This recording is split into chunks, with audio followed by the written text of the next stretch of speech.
అందరికీ నమస్కారం. మీకు నా కథలు నచ్చితే లైక్ చేయండి, షేర్ చేయండి, సబ్స్క్రైబ్ చేసుకోండి. మీ సపోర్ట్ నాకు ప్రోత్సాహాన్ని ఇస్తుంది. నేను ఇంకా మంచి కథలు రాయడానికి ఉత్సాహాన్ని ఇస్తుంది. రచన సుదర్శిని, వ్యాఖ్యానం సుదర్శిని. నమస్తే. కథ పేరు తాను పూల సజ్జన చెత్తబుట్టన. అమృత, అమృత, ఇలారా. నువ్వు కూడా రావే కోమల. ఇలా రండి. ఈ ఫోటో చూడండి. ఈ అబ్బాయిని అమృతకు ఫిక్స్ చేశాం. మా అదేంటే ఒక్క మాట కూడా చెప్పలేదు. అది ఇప్పుడు చెప్తున్నాగా. అది నీకు నచ్చితేనే చాలా. లేదమ్మా, నీకు నచ్చాలి. నచ్చలేదంటే లేదు. ఏమ్మా, నీ పెళ్ళి ఇలానే చేశారా అమ్మమ్మ వాళ్ళు? నాకెందుకు ఇలా చేస్తున్నావు? అది ఎందుకు అడుగుతావులే. ఏంటి, ఏదో విషయం ఉన్నట్లుందే. అయితే ఇప్పుడే చెప్పాలి. చెప్పు చెప్పు చెప్పుమా. అవన్నీ ఇప్పుడు ఎందుకే? గుర్తుపెట్టుకునే అంత తీపి జ్ఞాపకాలు ఏం కావయి. అయినా పర్వాలేదు, చెప్పు. నువ్వు చెప్పాల్సిందే, మేము వినాల్సిందే. అయితే అది మీ కర్మ, దానికి నేనేం చేయలేను. వినండి, చెప్తాను.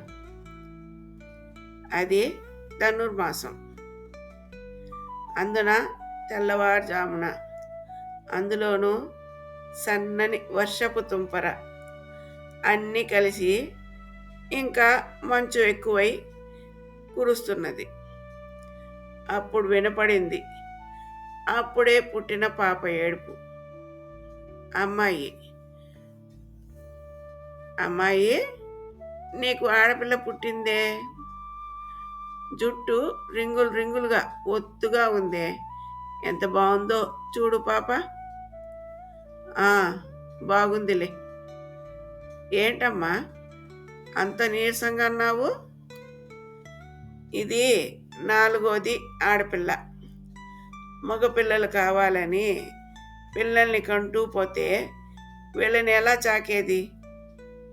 తొలి కాన్పు అమ్మాయి, 2వది అబ్బాయి. ఇక చాలు కదా. ఆహా, వినరు. లేదు లేదు, మగపిల్లలు 3-4 ఉండాలి అని పట్టుబడితే ఆడపిల్లలు 4 పుట్టారు. మగపిల్లాడు ఒకడు ఉన్నాడు చాలుగా అంటే వినరు. అది మన చేతుల్లో ఏమన్నా ఉందా? అర్థం చేసుకోరు. ఇక ఏదైతే అది అవుతుంది. నేనే ఆపరేషన్ చేయించేసుకుంటాను. మీ ఇంటాయన ఒప్పుకోడేమో, గొడవ అవుతుందేమో. ఆలోచించమ్మా. ఏమి జరిగినా పర్వాలేదు, నేను ఆపరేషన్ చేసుకుంటాను. ఏంటి, నీకు ఎంత ధైర్యం? ఆపరేషన్ చేయించుకుంటావా? అవును, లేదంటే ఇంతమంది పిల్లల్ని ఎలా చాకడం? మీకు అర్థమవుతుందా? కొడుకు ఒక్కడే, దీంతో పాటు 4 ఆడపిల్లలు. వీళ్ళకి అన్నీ ఎలా చేయాలి అర్థమవడం లేదు. మనం మధ్యతరగతి కుటుంబం వాళ్ళం, అది గుర్తుపెట్టుకోవాలి. ఇలా ఎందుకు ఆలోచిస్తావు నువ్వు? మన పిల్లల అదృష్టం, మనం ఎదుగుతామేమో. అలా గాల్లో దీపం పెట్టి దేవుడా నీదే భారం అని అనలేను నేను. యథార్థంలో బతకాలి. అయితే నీ ఇష్టం, ఏమన్నా చేసుకో. నువ్వే పడు, నువ్వే లే, నేను పోతున్నా అంటూ వెళ్ళిపోయాడు తను. ఇంక చేసేదేముంది? జీవితంతో రాజీ పడడం తప్ప. అప్పుడు పుట్టింది ఎవరో కాదు, మనమే. అదే ఈ మకుటం లేని మహారాణి. నీకు నీవే సాటి అమ్మా. అది దేనికైనా సరే. ఇలా అయినా దర్జాగా సంతోషంగా ఉండనీయవే. ఖర్చు లేని సంతోషాన్ని కూడా పిసినారితనంతో కొంచెం ఎందుకో కావాల్సిన దానికన్నా ఎక్కువ అనుభవిస్తాము. పోయేదేముంది, ఖర్చు అయ్యేదేముంది అంటే మనం ఇలానే బ్రతకాలా? మీరు అలానే పెరిగారా? లేదు లేదు, మాకు ఏ లోటు లేకుండా అంటే మేము దేనికి బాధపడలేదు. పక్క వాళ్ళకు ఉందే, అది మాకు లేదే అని ఎప్పుడు అనిపించలేదు. మాకు అన్ని సమయానికి అందించింది మీ అమ్మమ్మ. ఆమె ఎంతో కష్టపడింది మమ్మల్ని పెంచడానికి. అయినా మాకు మాత్రం నలుగురితో సమానంగా పెరిగేలా చూసుకుంది. అంటే ఆమె తన గురించి పట్టించుకోలేదు, సింపుల్గా చెప్పాలంటే.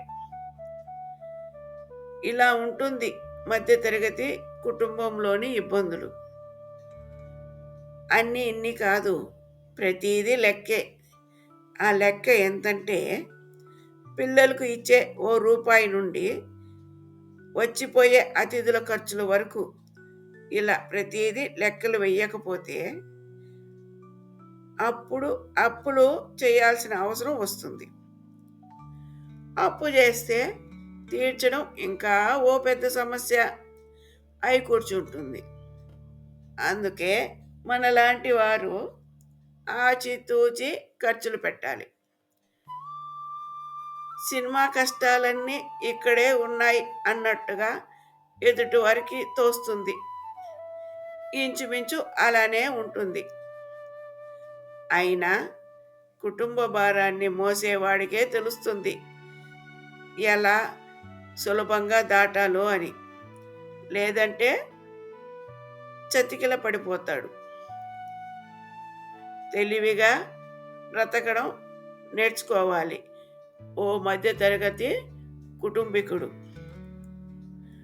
అవును, ఇప్పుడు ఇవన్నీ నాకెందుకు చెప్తున్నారు అమ్మ కూతుళ్ళు? పెళ్లి చేసుకొని అత్తారింటికి తొందరలోనే వెళ్తున్నావుగా, అందుకే మెలకువలు చెప్తున్నాము. ఏంటి నాకు అప్పుడే పెళ్ళి, ఎంత డైవర్ట్ చేసినా ప్లాన్ వేస్తున్నారే? ఎవరి ప్లాను చెప్పండి.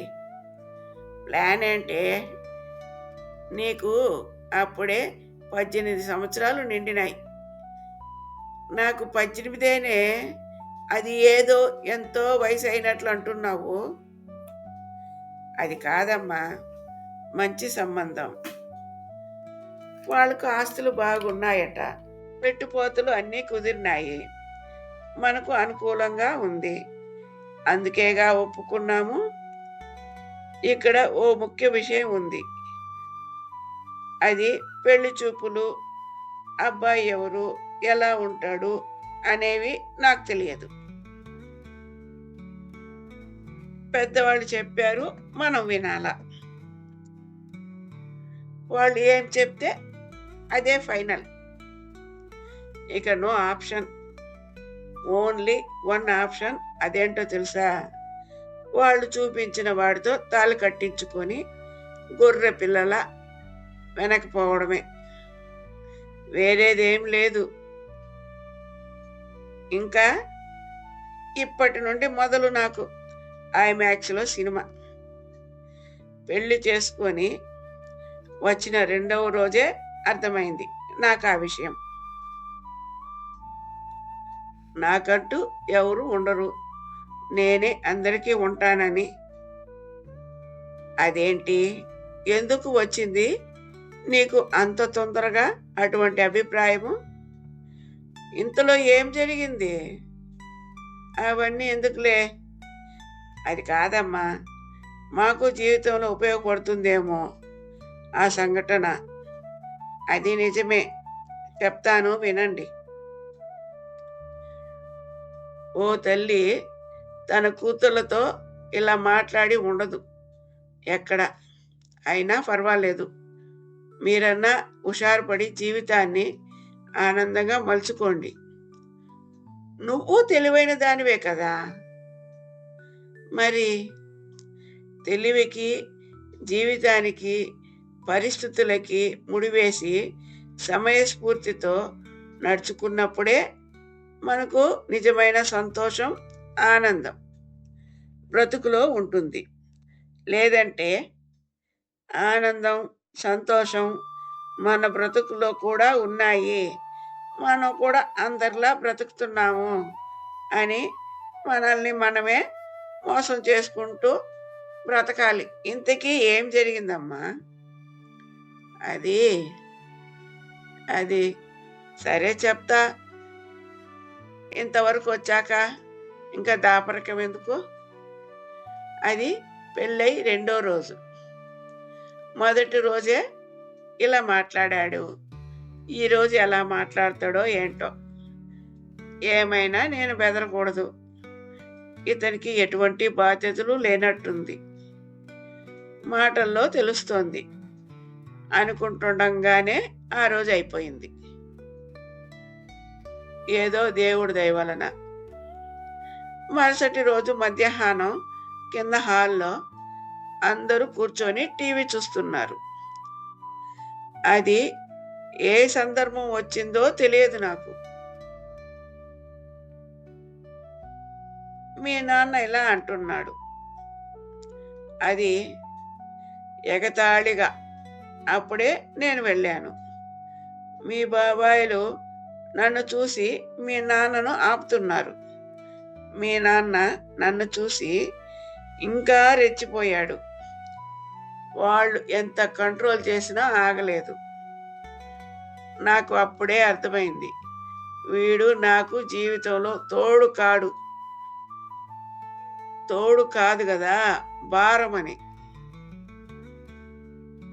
నాకు ఎటువంటి సుఖం వచ్చినా, కష్టం వచ్చినా పంచుకోవడానికి జీవిత భాగస్వామిగానే కాదు, కుటుంబ సభ్యుడిగా కూడా పనికిరాడు అని అభిప్రాయం వచ్చేసింది. అంతేకాదు, ఆ అభిప్రాయాన్ని మీ నాన్న ఇప్పటి వరకు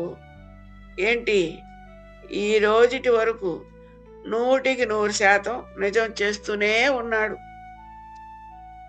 చివరికి నాకంటూ ఎవ్వరూ లేరు. సంతోషం వస్తే పంచుకొని, బాధగా ఉంటే ఓదార్చే చెయ్యి లేదు నాకు. మీరందరూ ఉన్నా అతనితో సమానం కాదు, అది అంతే. ఇంతకీ ఆ రోజు ఏం చెప్పాడు నాన్న? అదా, ఆ రోజు ఇక్కడ డిన్నర్. అమ్మమ్మ వాళ్ళందరూ వచ్చారు. ఆంటీ వాళ్ళు టేప్ రికార్డ్ ఆన్ చేశారు.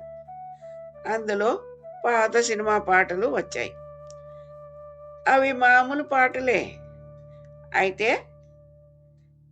ఆ సిచ్యువేషన్కి సరిపోయినాయి. అందుకు అందరూ నవ్వారు. నాకు అప్పుడు అర్థం కాలేదు, వీళ్ళు ఎందుకు నవ్వుతున్నారా అని. అదే మాట అన్నాను నేను, దానికి కూడా నవ్వారు. ఎంత బాగా మేనేజ్ చేస్తున్నావే అని. అవి మామూలు పాటలే అన్నావుగా, మళ్ళీ ఎందుకు నవ్వడం అంటే అదేదో సినిమా పేరు తెలియదు నాకు. ఆ పాట ఈ రేయి నువ్వు నేను ఎలాగైనా కలవాలి అనేది ఒకటి. రెండవది జానవులే నెరజానవులే అనేది. మూడవది నన్ను దోచుకుందువటే అనే పాట. కాకపోతే ఆ సమయంలో సరదాగా అందరూ ఆట పట్టించారు. మీ వాళ్ళు ఏమన్నారు? అని రాత్రి అడిగాడు. నేను జరిగింది చెప్పాను. నాతో ఏమీ అనలేదు. కానీ మరుసటి రోజు కింద వాళ్ళతో నేను చెప్పింది పూసుకొచ్చినట్టు చెప్పడమే కాకుండా పైగా ఇలా అన్నాడు. వాళ్ళు సిటీలో ఉన్నారని పెద్దగా ఫీల్ అయిపోతున్నారు. పెగ్గి బడాయి పోతున్నారు. పెద్ద జమీందారులని అనే తన ఇష్టం వచ్చినట్లు రెచ్చిపోయి అన్నాడు. మీ నాన్న చెప్పింది విన్నా వాళ్ళకి అర్థమైంది సరదాగా అన్నారని. ఒరే, వాళ్ళు సరదాగానే అన్నారురా అని వాళ్ళు చెప్పినా కూడా ఈ మనిషి దుస్కారంగా మాట్లాడుతూనే ఉన్నాడు. ఇక దాంతో నాకు పూర్తిగా అర్థమైపోయింది. ఇక ఏది తనతో దేని గురించి అయినా సరే చెప్పుకోకూడదు, పంచుకునేది ఏది లేదు, అసలు మాట్లాడడమే అనవసరం.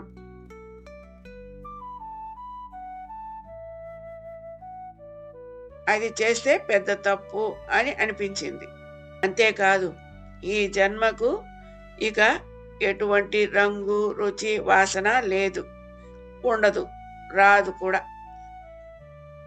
దీనికి నేను ఫిక్స్ అయితేనే, లేదంటే జరిగేది ఏమి లేదు. సరికదా? లేనిపోని మాటలు పడడం, బీపీ, షుగర్ వంటి జబ్బులు కొని తెచ్చుకోవడమే అవుతుంది తప్ప ఇంక దేనికి పనికిరాదు ఈ మనిషిని పట్టించుకుంటే. ఇక మీరు పుట్టారంటే ఏదో ప్రకృతి ధర్మం అంతే, పుట్టేశారు. పెళ్ళైన 4.5 సంవత్సరానికి 3 ఏళ్లకి, అంతే తప్ప